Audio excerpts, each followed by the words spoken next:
Hi there, welcome back to the YouTube channel. I'm back again with yet another deck take, and I'm still having a look at Pauper today.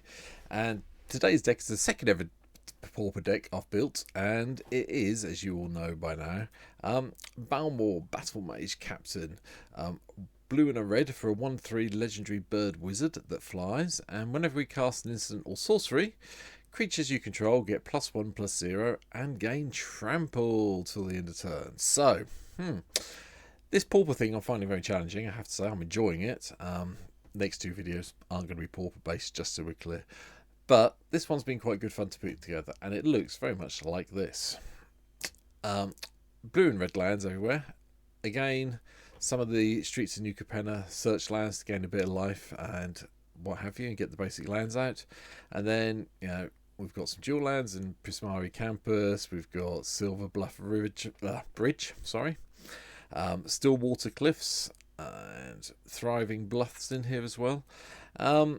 Bit further up, the Guild Gates and the Boiler Works from Land. Command Towers obviously here, and Cliff Gates here as well. So, we've got a nice selection of lands in here for 36.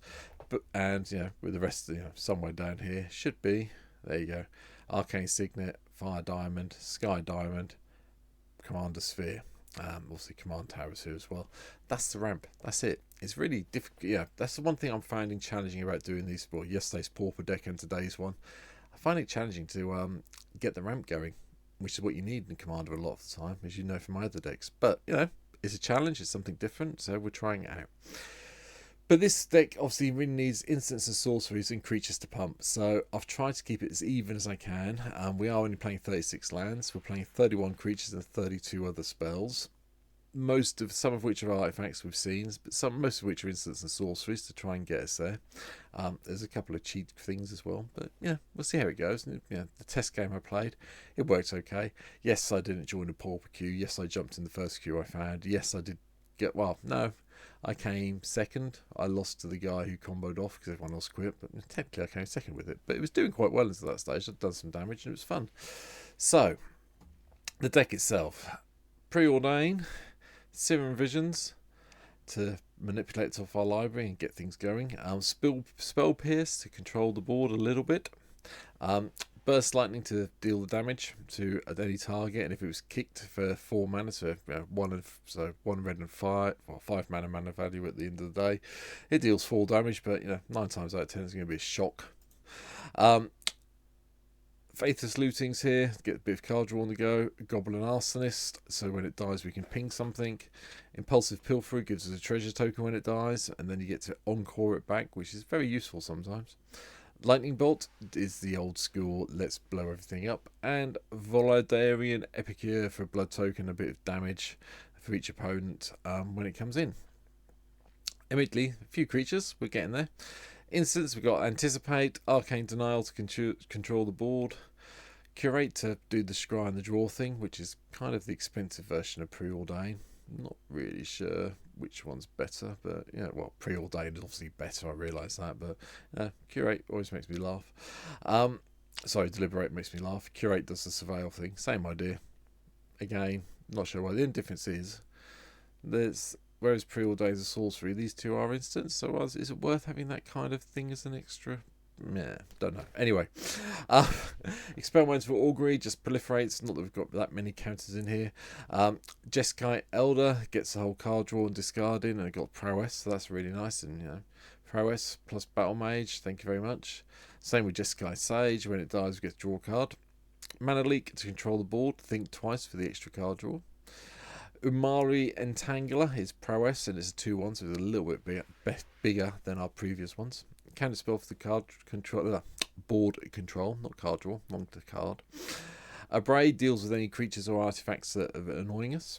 Dragon Fodder gives us some tokens, as well as giving us a pump off Balmor when Balmor's in play. Dwarven Forge Chanter. It's got wards, so it's very difficult to deal with for your opponent usually. And it's got Prowess as well, but it's 1/3, so it's not the greatest thing, but cast an instant with it in play, gets trample. Yeah, okay, we'll cope with that. Fling. Now you're probably wondering why Fling's here. Now I had a thought, if we get one of our creatures big enough, because we are casting a whole load of spells and things, we might be able to kill our opponents by attacking and then flinging it at their face, or dealing with something that they've put down that we can't deal with normally. I think it was worth a try, hence why it's here. Goblin Instigator gives us 2 1/1s. Lightning Strike is the fixed version of Lightning Bolt, so we all know. Majoring Bully has to attack each combat, fine, but it has prowess and it's a 2/2, so it's fairly survivable. Mog War Marshal comes into play, gives us another basically 2/2, 2 1/1s if we need it to. If we've got enough spare mana kicking around later in the game and we play this, yes, we can play the Echo cost and have 3 1/1s, or 2 1/1s and another 1/1 when it dies. So that's possible. Sanguinary Mage, 1/3 with prowess as a vampire wizard. Thriller Possibility gives us more cards to draw. Goblin Electromancer, one of the cards we want to try and keep alive. Mainly because it means it makes our instants and sorceries cost even less, which is nice. I think the rest of the 2 drops is the ramp I've already mentioned. 3 drops, Divination for the card draw. Dream Cache is a kind of fixed version of Brainstorm. I couldn't work out if Brainstorm was legal in Pauper or not, so I left it alone and just went with Dream Cache. But if Brainstorm is legal in Pauper, please swap them over as soon as possible. Ingenious Scab, prowess, gets to fiddle around and change its power and toughness if we want it to, so maybe a win condition. Niblis of Dusk is flying with prowess. Sailor of Means gives us a treasure token and is a reasonable blocker. Winged Commando, prowess for flying, thanks. And Winged Words, we've got quite a few creatures that cost, that have flying, including our commander, so we should be able to play this for 2 mana most of the time and draw 2 cards that way. Conscripted Infantry dies, we get Soldier. That's fine, cope with that. Demon Boil, just another, probably foretell this most of the time, just so we can cast it for 1, which will help us trigger this even more. But it's quite nice 4 damage to any target creature or Planeswalker. Planeswalkers in Pauper, probably not happening. Creatures with toughness 4, probably are happening.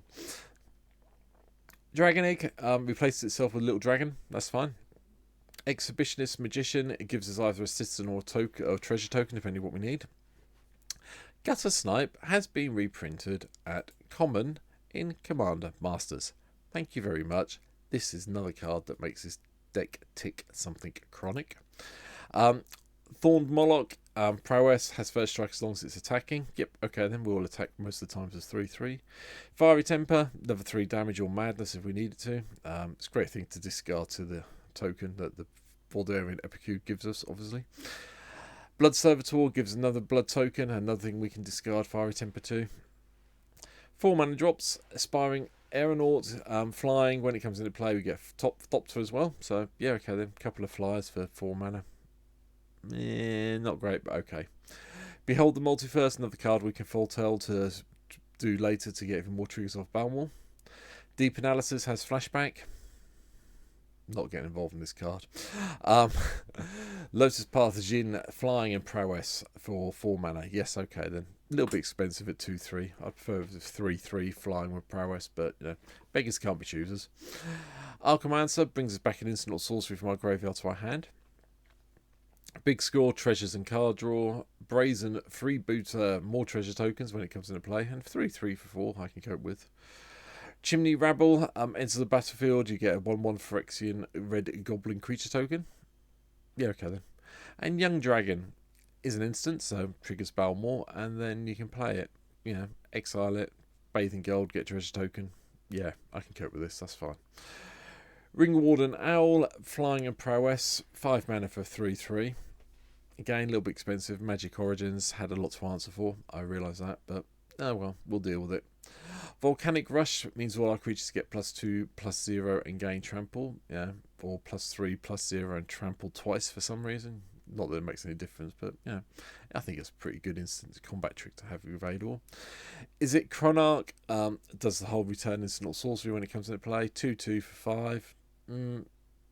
Archomancer's probably better, but I'm not really sure why we had to have this as 5. But anyway, we did. And finally, Rapacious One deals combat damage to a player. Create that many 0/1 colourless Eldrazi spawn creature tokens that have sacrifice, add a mana. well, colourless mana. Yeah, probably a big finisher here, and you really want to try and get this in and get it as big as possible with Balmor in. So yeah, the more Eldrazi tokens you get, the more likely you are to win. And that's kind of it. I'm still barreling, I know, as you know, as a result of you listening to yesterday's video, so I'm sorry for this. But that's my take on Balmor, Battlemage Captain. It's a little bit shorter than my usual video, so I hope you've enjoyed it. Let me know down in the comments what you think I've missed out. There are some cards I think were common, but I can't remember them, and I haven't looked them up. I think there were some of the blue and red Delve cards were common, but I don't know. If they were, let me know down below. I can always update it. You may want to put some of the Delve cards in if they were common, just because they'd probably make the deck a little bit more better and sustainable. So that's it for me. But that's it from Balmor today and myself. If you haven't subscribed before, please, I'd love it if you could hit the subscribe button. I'm going to try and do... I'm not going to do pauper videos all the time. I'm going to be honest about it. But I think doing one a week, or a couple a month maybe, would be quite fun to do, especially when we get new sets come out, and just try and challenge myself. So, and I've got quite a backlog to do at the moment, so there'll be the odd one coming out for the next few weeks. But that's it for now. You can come see me try and play this on Twitch if I can get some other people to play Pauper Commander on stream. The link for Twitch is down below. Come give me a follow over there. Hit the subscribe button here on YouTube if you can. 226 as I record this one, so yeah. Slowly getting closer and closer to 500 when I can start, maybe, and then 1,000. Maybe YouTube will actually get around to pay me at some stage, but we'll see. But for now, thanks for watching, and come and check out tomorrow's video. Take care. See you soon. Bye.